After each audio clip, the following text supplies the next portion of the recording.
Okay, well, I think we'll begin. So just to introduce myself, for those who don't know who I am, my name is Marta Tinkowski. I'm just going to be doing a bit of an intro. I'm the HSI digital specialist for the Research and Toxicology Department.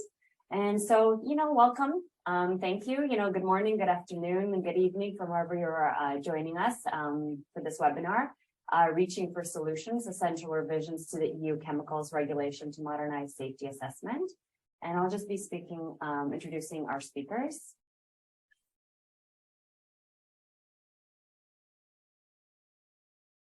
So first up will be Kate Willett.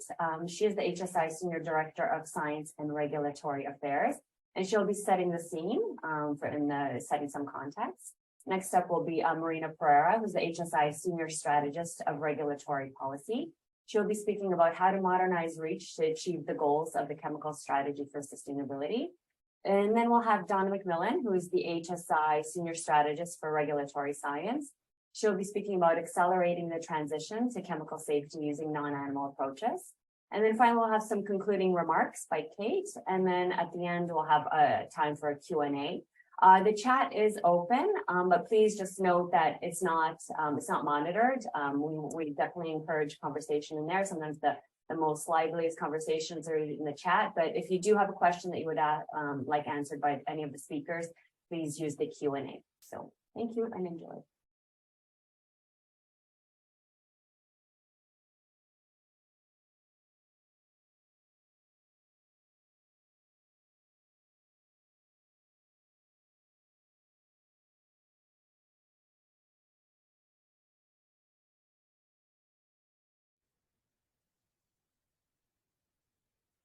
Hello, thank you for joining us today.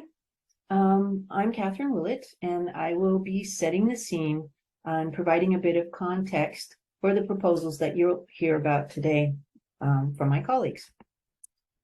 As most of you are probably really familiar with, the Registration, Evaluation, and Authorization and Restriction of Chemicals Regulation, or REACH, which came into force in the EU in 2010, was created to better protect human and environmental health through early detection and regulation of potentially hazardous chemicals. To do this, it was seen as necessary to gather more information about every chemical on the market in the EU above 1 metric ton. The required testing under REACH is proportional to the tonnage of chemical manufactured or imported, and the methods are laid out in the REACH annexes. The annexes also specify ways to avoid or adapt certain required tests. Since the legislation came into effect, more than 100,000 dossiers have been submitted covering more than 23,000 substances. But what has also happened as a result is the largest animal testing program in European history, with much of this testing done to fill the checkboxes in the list of required tests, with little consideration as to whether that information is needed to protect human or environmental health. One could argue that the laborious generation of this data has in fact delayed regulatory action, as in the 10 years since REACH has been in effect, 70% of the substances are yet to be assigned to a regulatory pool, and only 4% of these are currently under consideration for or have ongoing risk management measures. The Chemical Strategy for Sustainability was adopted by the European Commission in 2010 as part of the Green Deal. The CSS aims to better protect citizens and the environment from harmful chemicals and boost innovation by promoting the use of safer and more sustainable chemicals, and also promises to cover many new safety concerns. At the same time, the strategy realizes that safety testing and chemical risk assessment need to innovate in order to reduce dependency on animal testing, but also to improve the quality, efficiency, and speed of chemical hazard and risk assessments.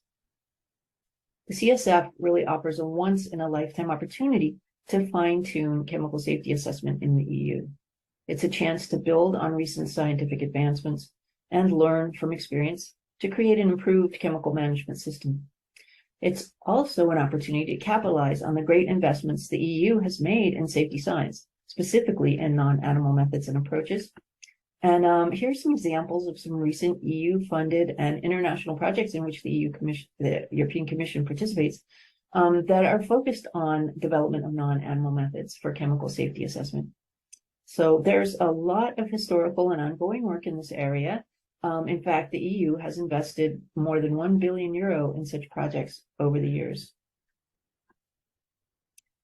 And from its inception, REACH was envisioned as forward-leaning. It contains several instances of animal protective language, including that an overarching purpose of the regulation is the promotion of alternative methods and a requirement to test chemicals using every means possible other than animal testing first, and emphasizing that animal testing should be done only as a last resort.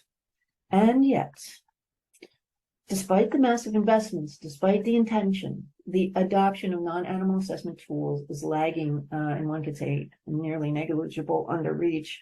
And we've assessed some of the barriers inherent to REACH that are hampering the uptake of non-animal methods. And we here today offer some solutions to overcome these barriers. We articulate these solutions in detail in a manuscript that should be out very soon. And we're really presenting an overview of these solutions today. Some of the barriers include the rigid checkbox approach to data requirements listed in the annexes. It also is the nature of the compliance review. It's also the increasing focus on hazard and classification versus risk to human and environmental health. And also the increasing data requirements that are based on animal tests, and the reality that the non-animal methods are seen as needing to mimic exactly the animal endpoints that are defined in the annexes, and yet are held to a higher proof of adequacy. Some of the solutions that we offer are modifications to the process. Some involve more extensive technical changes, and ultimately to take most advantage of the strengths of non-animal approaches and to maximize the efficiency of chemicals assessment. We discuss a larger scale restructuring that would be required. We can also take this opportunity to learn from experience, from reviewing the efficiencies of REACH, but also looking at how other countries are dealing with chemical safety assessment, particularly the US and Canada. As you are probably also familiar, the US and Canada are taking a quite different approach from the EU, and the EU REACH was designed differently by intention. However, it's worth reflecting on what is working well and what might be adopted to improve the EU process. For example, both the Canadian and EU chemicals legislations describe information needs in terms that don't specify specific tests. We call this method agnostic. This allows the methods used for chemical safety to evolve as the safety science evolves. They both also apply an early NAM-based screening and prioritization process that allows early detection of potentially harmful chemicals, while at the same time identifies what might be the problem with that chemical, pointing the way to further assessment. Furthermore, both the US and Canada have stated high-level commitments to move away from animal testing. In the US, this was via a memo from the EPA administrator, and in Canada, this was part of the Liberal Party platform. In both cases, they specified a date, and the date for both cases was 2035.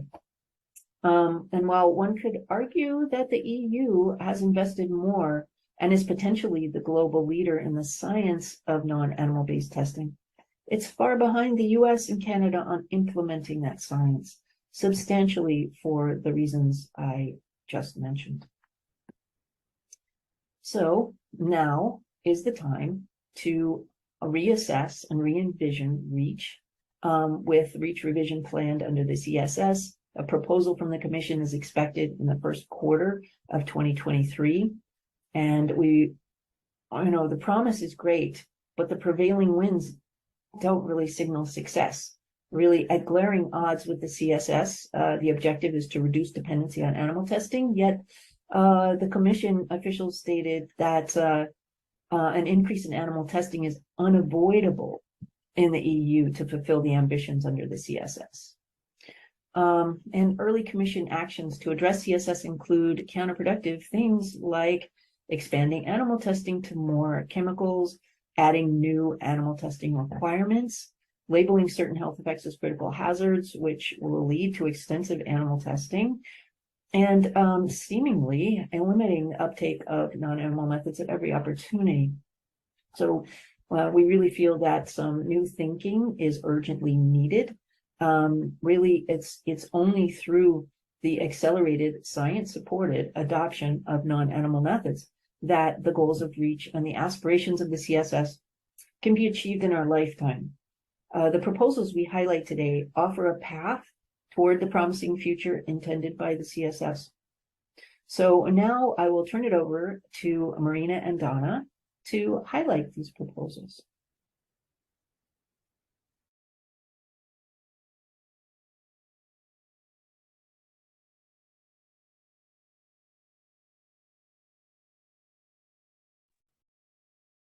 So, hello everyone. Thank you, Kate, for your introduction. And thank you everyone for attending our webinar today. So my name is Marina Pereira, and I'm the Senior Strategist Regulatory Policy at HSI. And in my presentation, I will discuss how to modernize REACH to achieve the goals of the Chemical Strategy for Sustainability. So HSI's proposals, Humane Society International's HSI's proposals to modernize REACH are based on 3 levels of change, all aiming for faster and better delivery of the protection goals under REACH, whilst minimizing animal testing. At a first level, we have procedural changes. We are proposing procedural changes that can be taken up immediately and implemented immediately. At a second level, we have technical changes via delegated acts. And then at a third level, we have more comprehensive structural changes that can be implemented via the ordinary procedure. We were very careful in making sure that all our proposals could be taken up and implemented at this revision of REACH, and they actually fit with the current structure, but it is about improving and how to really open the door to the use of non-animal new approach methodologies. So I will cover during my presentation how all of these proposals that we are making here, which as you can see are several, will address different problems and issues that we have identified and that we believe that can be improved. So let's start with reinforcing the promotion of alternatives and the last resort requirement in REACH. So we see as a problem nowadays that the provisions in REACH are insufficient to fully promote non-animal new approach methodologies, NAMs, and decrease animal testing effectively. So the solution in our view is to introduce stronger provisions under REACH. So stronger language to promote animal welfare, namely under Article 1, where we have nowadays already the promotion of alternatives to testing on vertebrates. And that should really be strengthened with adding the ultimate goal of phasing out animal testing. If that is added there, more action, more can be done to really keep in mind that the ultimate goal is phasing out animal testing, not only the promotion of alternatives, and really move forward. Under Article 13, where NAMs should actually be the starting point to safety assessments, as opposed to what we have today, where they have to provide the same level of information as animal tests to be accepted. And also under Article 25, where the last resort requirement should be reinforced with the requirement that animal testing should only be done if it leads to improved risk assessment and risk mitigation and risk management measures. So any animal testing that is to be done, it needs to have impact, it needs to be relevant, it needs to lead to an outcome. Also, to create an expert scientific committee on the application of NAMs for chemical safety assessment within ECHA. Such a scientific committee would, for example, develop the replacement strategy and roadmap would be in a really good position to provide independent advice and recommendation on NAMs and their use to registrants, and could also review current practices in this constant improvement process. They would also be very well placed to deal with other topics related to the last resort, such as waivers, testing proposals, and they could really be specialists and give a lot of support in this area. Also improving reporting obligations, as currently done by the member states, ECHA and the Commission. Such reports are already necessary and they already have to be done, but they could be further improved to include more elements that would lead to more development in this area, more uptake of NAMs. Also, establishing a new yearly review on the use and uptake of NAMs under REACH in light of ongoing technical progress would be very, very useful. This is different from the current reporting obligations and the current report done by ECHA every 3 years on the use of NAMs, because it's not only about the use, how much are registrants using, making use of the waivers, adaptations, alternatives that are already foreseen under REACH, but more on what new NAMs can be taken, what is the ongoing technical progress in the field of toxicology, and what more can be done to really move forward with this agenda. So this would really reinforce the mandate on the promotion of alternatives to animal testing and would really lead to achieve tangible results on the promotion of alternatives. Then, really important would be also to optimize the dossier review and substance evaluation processes as we have them currently in the REACH. So we have as a problem that currently, and as mentioned previously by Kate, the regulatory needs for around 70% of REACH registered substances are still to be assigned. Also, the cornerstones of evaluation of substances and the REACH is dossier evaluation and substance evaluation. Under dossier evaluation, it's mostly about the compliance check, which is a laborious tick box exercise for the completeness of dossier, to have dossiers that are complete, regardless of whether those studies that are performed are useful or not, are relevant, are they having any impact ultimately on the risk assessment of the substance. It is only under substance evaluation that any testing that is done would potentially lead to an improvement of the risk management measures. So testing that is done needs to have a purpose, needs to have an impact on the outcome. So our solution is to optimize and merge the dossier evaluation and substance evaluation processes to expedite the risk management process and the REACH. Now, I know that we have a diagram in here to show that it's probably quite small and not easy to read by you, but you can definitely read more also in a publication that HSI is coming out really soon, where we'll be able to see more details. But I will quickly try to go through and explain our proposal. So the registrants, as a first step, would need to formulate the problem, prepare the dossiers, but these would already at this stage be in dialogue with ECHA. Namely, if a new ECHA scientific committee is created, it could be done already in conversations with ECHA to make sure that all the studies included, they are fit for purpose. Then once the dossier is submitted, then they would go through a first stage of the review of information done by ECHA, then by authorities, where they would assess if the information contained within it is already sufficient and safe use of substances is already sufficiently covered. If yes, then there's no need to do anything else because no further studies are needed. Everything is covered, safe use and risk mitigation measures are in place. Then at the next step, if anything is identified, we could go through a dossier improvement stage where registrants would be informed of the findings, of shortcomings in their dossiers, and would be given a chance to address any issues that were identified by providing more information as needed to clarify the concerns. It would then go after this stage where the dossier is and these issues are tackled for a substance prioritization step. So is the information now provided sufficiently to clarify? Is the risk now low? Is the dossier now okay? If yes, then no further action is needed.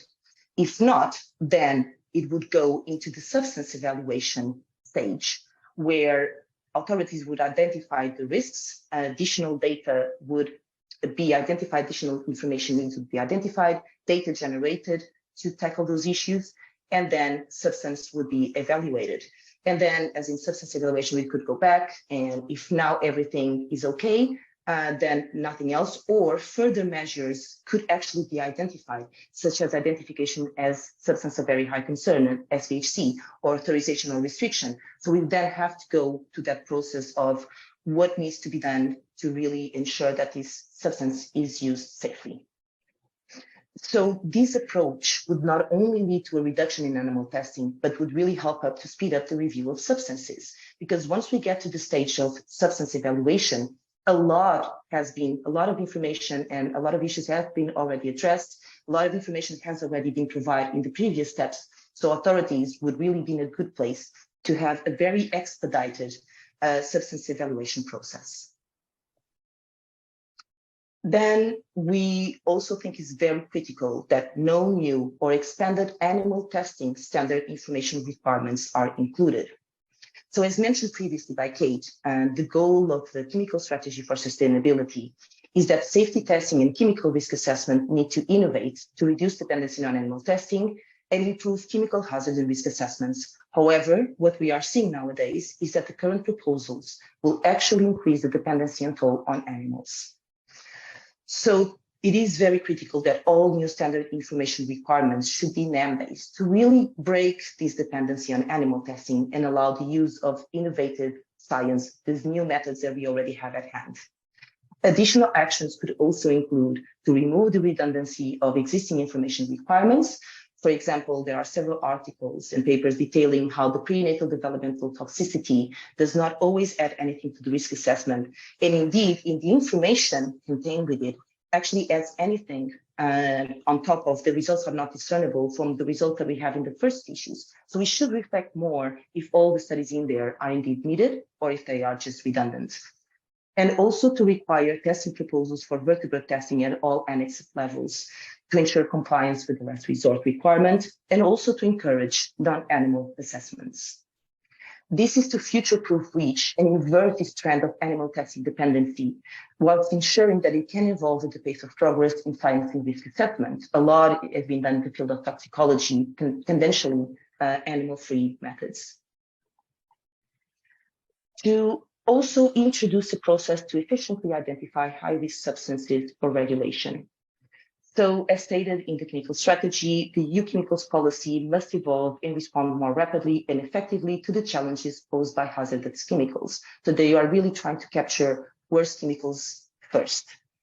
So our solution is to introduce a tiered, optimized testing strategy that evaluates hazards in a stepwise manner with an optimized testing strategy that really prioritizes identifying those concerns that are highest. So substances are very high concern, and those concerns that would lead to the most stringent risk management measures. Again, we have a diagram in here that I'll try to go through quickly. My colleague Donna will also discuss in detail the NAMs that could go here, but it really starts with capturing those substances of very high concern first, like persistence, bioaccumulation, moving to genotoxicity, mutagenicity, and then to systemic complex endpoints. At each level, the appropriate risk management measures should be already put in place, and we should only progress to the next levels if strictly necessary and generate more information, taking into account what has been done before to ensure that protection is done at the very earliest stages. So this would lead to a more streamlined, effective approach to the identification of substances of the most concern for human health and the environment, and minimizing the need for animal testing. And then to implement an NAM-based risk management for chemicals under REACH. So currently all standard information requirements need to be met. It's kind of like a tick box approach. And very frequently we see redundant and avoidable animal studies. These are time and animal consuming, and when they are done, when they are not relevant, it's inefficient, actually delays the decision-making process and regulatory action. So the solution is to apply a NAM-based risk management approach. Such proof of concept has already been detailed in the APCA, Accelerate the Pace of Chemical Risk Assessment, an international initiative with Health Canada, US EPA, ECHA, Also, Health Canada detailed this approach very well recently, and also in a recent publication by Esatop, by John Doe, Nicholas Ball, and other authors that do this really, really well. So it starts with identifying the use and exposure profile of the substance, and then using high throughput NAM data with the TK modeling to generate NAM-based points of departure for each specific use, depending on which one is relevant. Is it respiratory? Is it skin? And then those NAMs are plotted against the exposure scenarios, leading to a bioactivity to exposure ratio that then leads to identify where are the safe uses, where the uses are not safe. And then each use can be assessed using this matrix and determine if other risk management measures need to be in place. So this approach would lead to, again, a reduction in animal testing, but also ensuring that risks are addressed as early in the process as possible to ensure protection. Our goal here is always to make sure that protection risk management measures are done at each step before having to progress and not delay any regulatory action. I would also add that even though this is more of a groundbreaking, different approach, it can actually be used in conjunction, and I'll have to go back a little bit to my previous slide, under step 3, when the evaluation of complex endpoints and systemic toxicity is done. So it can actually be plugged in the approach that we have demonstrated previously. And then, last but not least, on the use and the regulatory acceptance of NAMs. So we see that despite major advances in non-animal methods, the regulatory acceptance remains slow due to a higher burden of proof for NAMs than there is for animal tests. For example, a negative in vivo test is sufficient, but a negative in vitro test will not be relied upon. It will be seen as something has been missed, and it actually triggers testing anyway. So the expectation is actually that a NAM will provide identical information to that provided from animal tests. So they are seen as a one-to-one replacement. The reality is that we need several NAMs, several of these approaches put together, and then will provide the necessary information to address the same safety concern as animal tests. So when we see this high burden of proof, together with the perceived need for identical information and one-to-one replacement, leads to a mistrust of NAMs and requests for additional in vivo studies.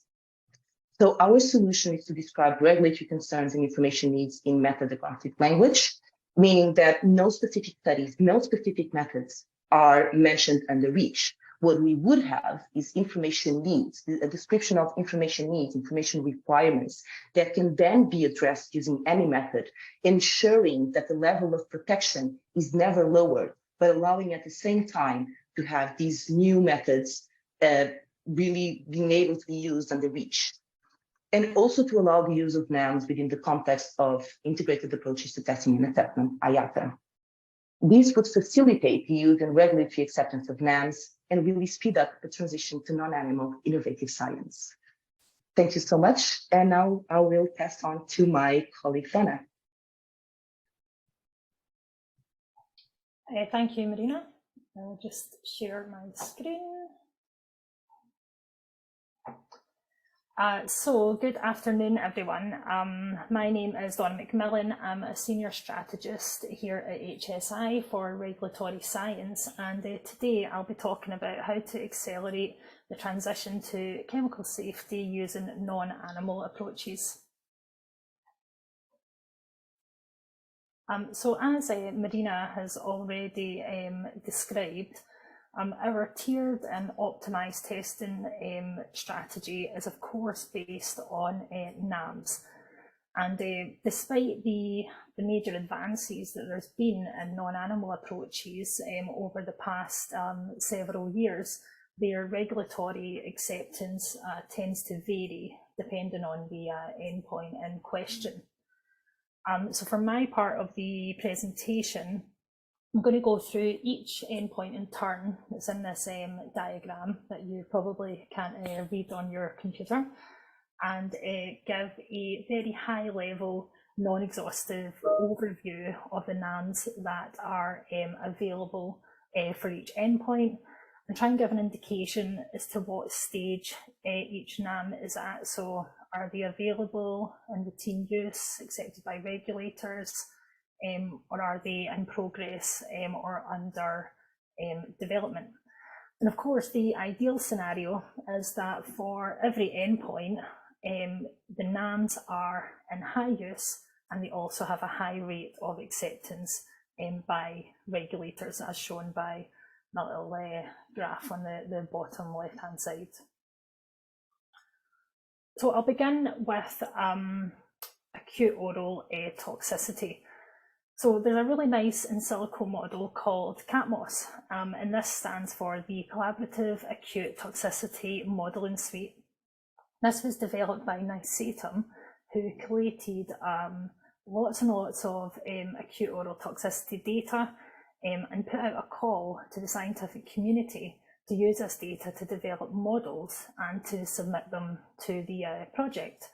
This resulted in CATMOS, which is a consensus QSAR model based on a weight of evidence approach, and it's been shown to have high accuracy against the in vivo rat data. There's also the 3T3 neutral red uptake cytotoxicity assay, and this is an in vitro assay that has shown correlation between the IC50, which is the output from the assay, and again the rat LD50, according to validation studies, of which I've shown one on the slide.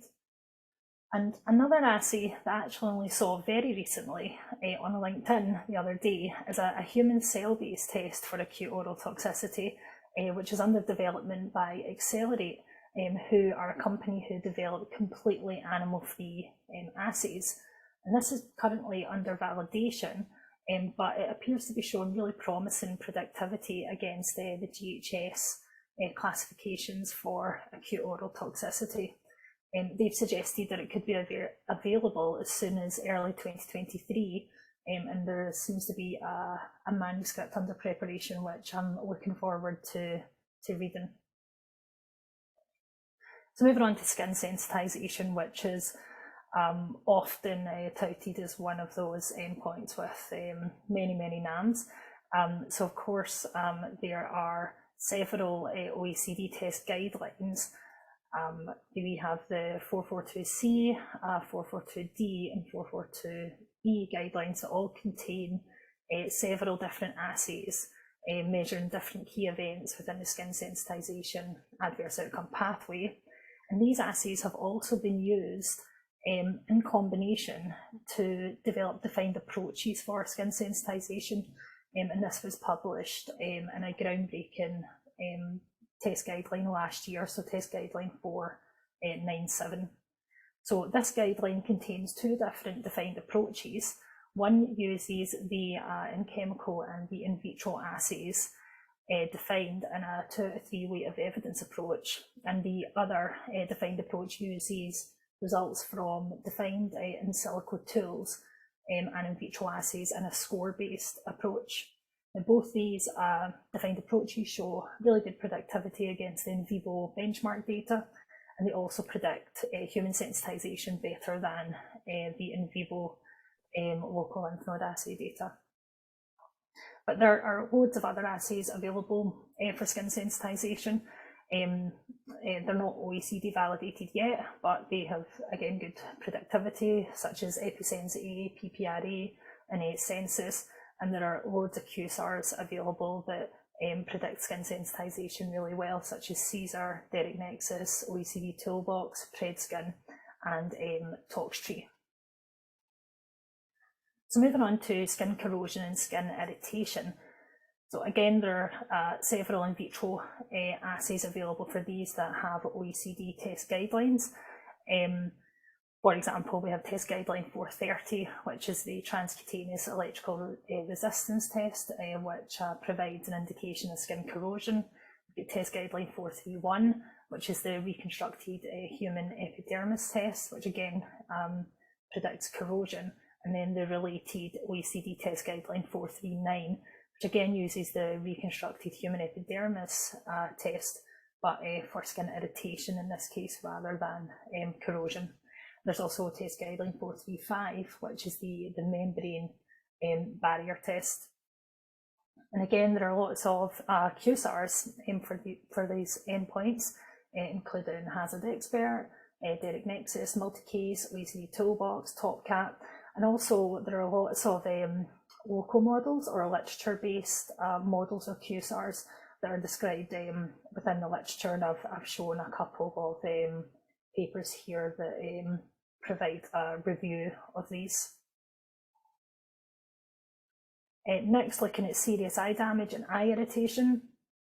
So similarly to skin irritation, lots of in vitro assays such as the short time exposure test, which is OECD test guideline 491, get test guideline 492, which is the reconstructed human cornea-like epithelium method, and test guideline 494, which is the Vitrigel eye irritancy test method. What's really exciting for this endpoint is that it's the second defined approach approved by the OECD, and this was approved in April of this year. Within these defined approaches, within this guideline, there are two defined approaches. And the main difference is the type of assay that is used and the phys-chem parameters. So for example, one of these defined approaches uses TG491 and one uses TG492. And both of these show really high productivity against in vivo Dray's test data. And then of course there are lots of QSARs for this, which are listed on the slide, and there are lots of publications in the literature that compare and contrast some of these QSARs. As I've shown on the slide. So moving on to acute aquatic toxicity. So this endpoint is a little bit more challenging with not so many in vitro NAMs available, but there is one OECD test guideline assay, which is the RT-GIL fish cell line assay. There are also a few QSARs available that provide predictions for acute aquatic toxicity, like EcoSAR, OECD Toolbox, and Vega. But one project that's currently in progress is a Crackit challenge. So Crackit is a sort of competition that funds collaborations between industry, academics, and small and medium enterprises.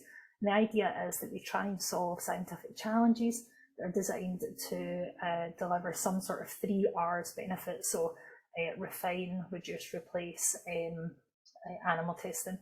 So this particular project is called SAFE, and it's tasked with developing bioassays for key AOPs to replace the in vivo fish studies in both chemical safety screening and regulatory environmental risk assessment. So this is currently in phase 1 as of January this year, and I'm looking forward to see what comes out of this once phase 2 has been awarded and completed.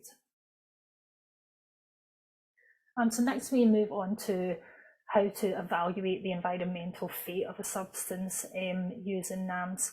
So environmental fate includes persistence, bioaccumulation, and mobility.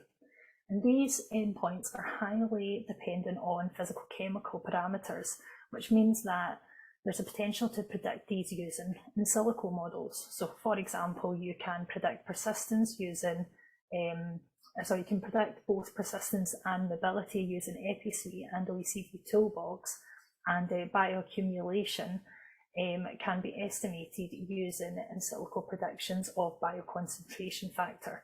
And some of those models that do that are CSAR, EpiSuite, Multi-Case, Toolbox, and Vega. So next, looking at genotoxicity. So this includes mutagenicity and carcinogenicity. And again, there are several OECD test guideline assays, including test guideline 471, which is the AIMS test, test guideline 473, which is a chromosome aberration test, 476, which is an in vitro mutation test, and test guideline 487, which is the micronucleus test. There's also a relatively new stem cell-based reporter assay known as ToxTracker, which uses multiple biomarkers to provide mechanistic insights into the mode of action of genotoxic chemicals. There's also loads of QSARs available, and a short list is shown on the slide. So Caesar, Derek, LeadScope's GeneTox Alerts, LeadScope Model Applier, Multicase, Toolbox, Sarah. But now we move on to the more difficult endpoints, so the so-called complex endpoints, and this includes systemic endpoints. I won't go through all of these in turn in the interest of time. And although these are generally much more challenging to develop NAMs for, there are still a lot of projects and initiatives that are focused on trying to achieve this. So today I'm just going to go over developmental and reprotoxicity and non-genotoxic carcinogenicity very quickly. So for developmental and reprotoxicity, there are some in vitro assays available. For example, ReproTracker. This is an in vitro stem cell based biomarker assay. There's also a couple of QSARs like Caesar that make predictions for this endpoint. And there's also a few initiatives in progress, such as an in vitro test battery using medium to high throughput in vitro assays. This has shown some really promising results. There's also bioactivity predictions, which Marina spoke about previously, where they use these predictions to calculate the bioactivity exposure ratio, and the relevant publications are shown here at the bottom of the slide. So the final endpoint that I'll be discussing today is non-genotoxic carcinogenicity. And this is another really challenging endpoint with few readily available NAMs. So ToxTracker can be used here. So the stem cell based reporter assay that I spoke about in the previous slide, this can be used to identify some non-genotoxic modes of action. And currently in progress, there is an integrated approach to testing and assessment based on carcinogenic ALPs, which is currently supported by the OECD, and they're led by Miriam Jacobs. So to finish off, as Marina mentioned before, we know that not all NAMs are likely to be able to be used as a one-to-one replacement for in vivo tests, but we need to remember that there are many human relevant, really good predictive NAMs at our disposal that can be used either alone or in defined approaches, or within integrated approaches to testing and assessment, within test batteries, and in a weight of evidence to provide the information required to meet regulatory requirements without using animals. So for example, some of the endpoints that already have lots of in vitro and in silico models or defined approaches available tend to be in use more frequently and have a higher regulatory acceptance, whereas the more complex or systemic endpoints, it may be that the NAMs need to be adopted while encouraging a paradigm shift, again as mentioned by Marina before, to moving from a hazard-driven approach towards risk-based management. And of course, the ideal scenario is that all NAMs sit in this place on the graph, so they all have high use and they all have high regulatory acceptance. So to summarise, with the number of NAMs that we have available, which I've tried to show you at least some of them for most of the endpoints within REACH, we can definitely begin to break down the barriers to the implementation of these in REACH using the proposals that have been set out by Marina to ensure their use increases and their regulatory acceptance increases, and truly accelerate the transition to NAMS and chemical safety assessment. Our manuscript, which describes these proposals, has been accepted by Regulatory Toxicology and Pharmacology today, so that will be available online very soon, where you can read about this in a bit more detail. And for those of you who would like to read very small writing, these are some of the references for what we've discussed today. I know it's very small. This is just so that it's available to attendees after the webinar in case you want to read up on anything in a bit more detail. And now I'll pass over to Kate for concluding remarks. Thank you.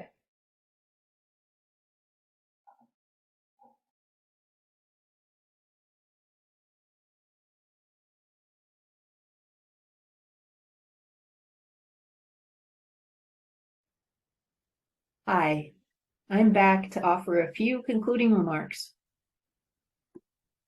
First, I'd like to talk about the strong appetite in the European Union to move away from animal testing. 1 year ago, the European Parliament, by a sweeping majority of 667 to 4, passed a resolution calling on the Commission to draw up an EU-wide action plan with the aim of driving the active phase out by reducing, refining, and replacing procedures on live animals for scientific and regulatory purposes. And just last month, a European Citizens Initiative to end animal testing garnered more than 1.4 million signatures, making it likely that the 1 million validated signature threshold will be met, and the Commission will need to formally react to the proposals in the ECI. And those proposals included the following: to protect and strengthen the cosmetics animal testing ban via legislative changes, to resolve the animal testing conflicts with REACH, to transform EU chemicals regulation to ensure human environmental protection without adding new animal testing requirements, and more broadly, to modernize the science in the EU, to commit to a roadmap to phase out all animal testing in the EU before the end of the current legislative term. So, in addition to the overwhelming parliamentary and public support for moving away from animal testing, non-animal safety science has progressed enormously since REACH was written and came into effect more than 15 years ago. The EU itself has invested over €1 billion in such efforts. And yet, there are procedural and structural barriers built into REACH that prohibit the update of these more efficient approaches. The CSS offers a once-in-a-generation opportunity to seriously revise REACH and improve the efficiency of registration and authorization of chemicals in the EU. The CSS has a noble aim to reduce dependency on animal testing, but also to improve the quality, efficiency, and speed of chemical hazard and risk assessments. This is unlikely to be achieved based on the current trajectory, which significantly increases the numbers of animals used to fulfill the REACH and information requirements within the CSS. Instead, we should reap the benefits of the mounting body of research based on state-of-the-art non-animal methods and spearhead a paradigm shift so that non-animal methods can be taken up at a faster pace and allow REACH to function efficiently and effectively to fulfill the promise of the CSS. Several proposals on how to achieve this have been made, parsed into 3 types: modifications that could be made with relative ease, those that would require more complex technical modifications, and those which are more challenging to implement under the current regime and would require structural changes to REACH. By adopting a proposal for REACH reform that builds on proposals such as these, the goals for of REACH and the aspirations of the CSS can be achieved in our lifetime. Thank you for your time and listening to our proposals. We look forward to your thoughts in the Q&A. For any follow-up to this presentation or for questions about the paper, please contact Donna McMillan.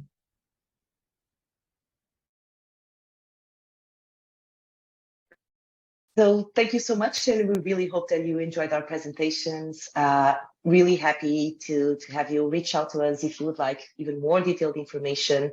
And we will have a paper out soon with lots of details. This is just, we really try, but there's so much more information in our paper. So we really hope that you enjoyed the information today, that you want to read more, and please do reach out to us because we really want to stimulate the conversation. So